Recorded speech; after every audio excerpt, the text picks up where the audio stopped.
पिछले सप्ताह से लगभग 4-5 दिन से दिन का तापमान बढ़ रहा है। नुकसान है फसलों में हर तरह की, चाहे तिलहन की है, सरसों, चाहे गेहूँ है, चाहे मेथी है, चाहे सब्जियां हैं, चाहे बागवानी है। पशुओं में भी अचानक बढ़ता तापमान कहीं न कहीं घातक है और अगर इसी तरह चलेगा तो भारी गिरावट आ सकती है पैदावार में। तो किस तरह से क्या नुकसान हो रहा है सर फसलों में? फसलों में जैसे सरसों है उसमें चेपा आने की संभावना हो सकती है। अब फ्लावरिंग पर जो सरसों है उसमें समस्या आ सकती है कि उसके जो फूल हैं वो मर सकते हैं।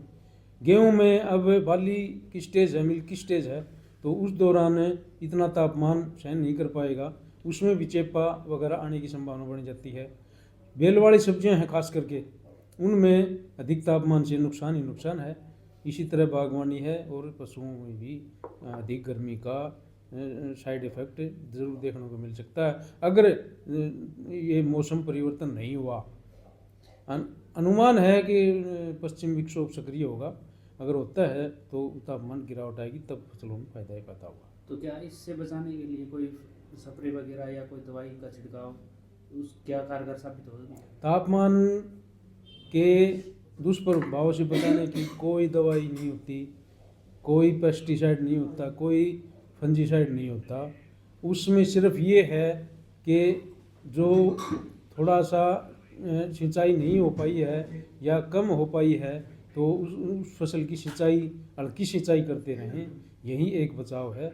अन्यथा कोई इलाज इस तापमान का है नहीं।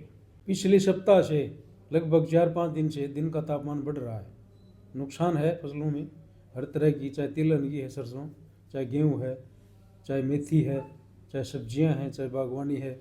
पशुओं में भी अचानक बढ़ता तापमान कहीं न कहीं घातक है और अगर इसी तरह चलेगा तो भारी गिरावट आ सकती है पैदावार में।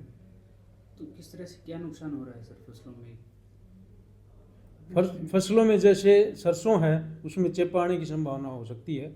अब फ्लावरिंग पर जो सरसों है उसमें समस्या आ सकती है कि उसके जो फूल हैं वो मर सकते हैं।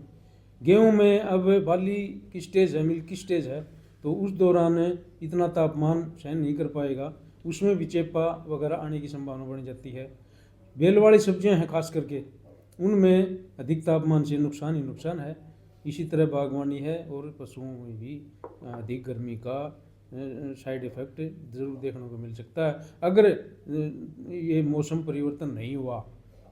अनुमान है कि पश्चिम विक्षोभ सक्रिय होगा, अगर होता है तो तापमान गिरावट आएगी, तब फसलों में फायदा ही पैदा होगा। तो क्या इससे बचाने के लिए कोई स्प्रे वगैरह या कोई दवाई का छिड़काव क्या कारगर साबित होगी? तापमान के दुष्प्रभाव से बचाने की कोई दवाई नहीं होती, कोई पेस्टिसाइड नहीं होता, कोई फंजीसाइड नहीं होता। उसमें सिर्फ ये है कि जो थोड़ा सा सिंचाई नहीं हो पाई है या कम हो पाई है तो उस फसल की सिंचाई, हल्की सिंचाई करते रहें, यही एक बचाव है। अन्यथा कोई इलाज इस तापमान का है नहीं।